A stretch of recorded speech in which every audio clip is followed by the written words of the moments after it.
It's day 7. We just came back in to have lunch. Had an exciting morning this morning, and but first I want to go backwards just a little bit to talk about yesterday. We didn't do an update at the end of the day. Some of these days you plan on doing that stuff and you get in late or whatever. We started out yesterday trying to get Ruth a shot at a kudu.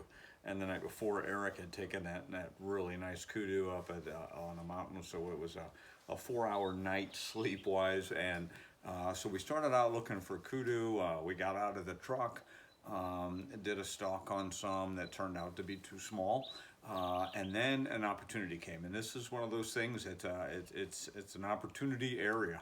And so Denver saw a herd of Hemsbach. And they were quite a distance away, and so he said, you know, I think there's going to be some nice shooters in there. I think we can get close enough for it. So we did that and basically climbed a mountain to do that. And so in the process, then we split up. All the support staff except for Denver and Ruth and a tracker. And one cameraman. So basically half the group stayed behind with the dogs.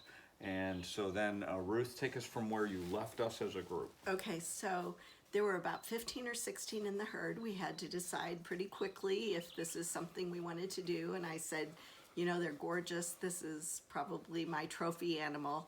Hey, let me interrupt you there. Hemsbach is also called oryx.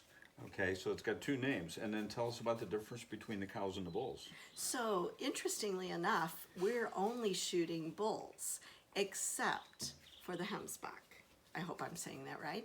And you shoot the cows in the Hemsbach, and we were after the matriarch. She was looking very good, and we tracked her to 540 yards. From 700. Then 700 yards. Okay. And I had her in the sights both times. It just didn't feel right, and I'm not about injuring an animal. I want to get the animal. And so we did multiple hikes, multiple drives, and finally they were worn out as well as us, but literally these cows were worn out. Spotted her under a tree. She was perfect broadside. It was at 260 yards. I'm not sure it could have been any more perfect. At 700 yards, I had a sitting shot, and I was super steady with that bog pod death grip.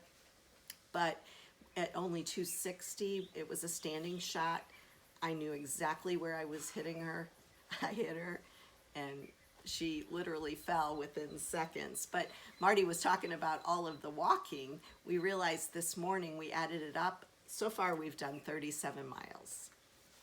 So then that takes us into, and that's the only animal that we got yesterday. We did spend a little time on, believe it or not, you guys from Nebraska, an alfalfa field.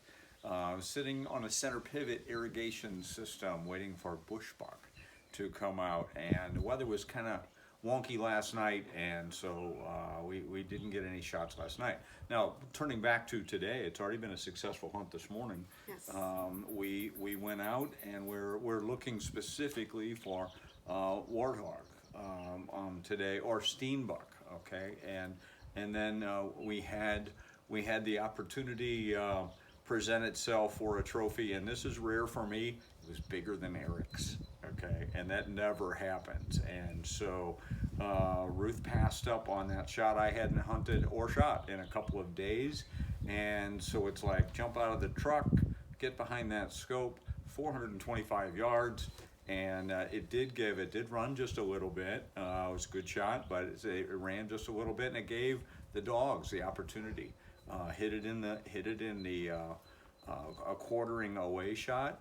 And it was long, perfect elevation, and it gave the dogs some training as first opportunity for Timmy to get out and actually find that animal, which was pretty exciting to see in itself. So then we had a just before lunch, Eric had the opportunity on a black wildebeest stalk, got to within 250 yards of it, and typical with those goofy herds of wildebeest, they're moving all over the place. He never had a clear shot, had animals in front of the one that we wanted.